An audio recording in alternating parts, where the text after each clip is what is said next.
Let's talk about Pakyawan.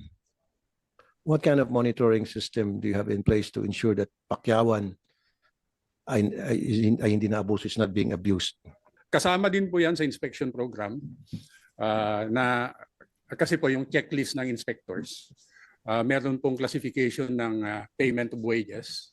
Okay. Kung arawan, buwanan o pakyawan. So nandoon po yon, at kung may naka-indicate po doon, nakita na may pakyawan, kailangan titignan po ng inspector yon. Time and motion. Kung may time and motion study na sinusunod ng tama.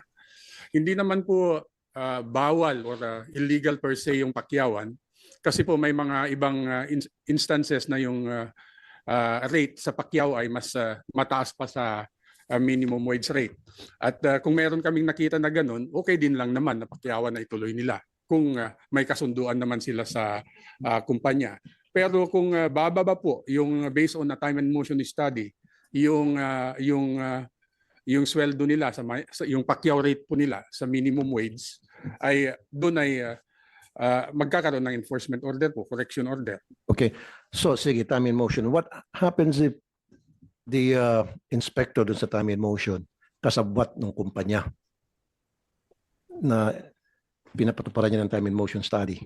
So anong guarantee doon na talagang yung inspector gagawin niyang kanyang trabaho? Yung pong inspector, yung mismong nag-i-inspect po, hindi siyang gumagawa ng time and motion study. Kaya nga, siya nag-inspect, di ba? Nag-observe na para malaman kung tama ba yung binigay na required sa production, requirement sa production. Di ba? So, ano ang guarantee na itong nag-assess o nag-inspect ng time and motion ginagawa ng tama yung trabaho? At hindi sila nagiging friendship ng company na kanilang in-inspect. Kaya po nang nasabi ko kanina po, pwede din i-follow-up inspection yon. Ibang inspector po ang po pwedeng pupunta po doon. I'll tell you what, sir. For me, gusto kong sibakin na yung pakyawan eh. Why? In my experience, sa mga manufacturing companies na pinuntahan ko, an individual, a worker has to work at least 15 to 16 hours para lamang kumita siya ng minimum wage. So nakakatipid yung kumpanya ng 4 hours, 5 hours in overtime. Do you see that? Really? Ngayon pa lamang, even while we speak, pumunta kayo ngayon sa mga manufacturing company dyan sa Kamanaba.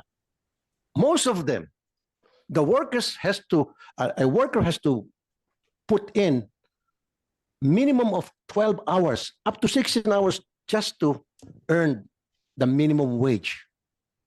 Isn't that unfair, sir?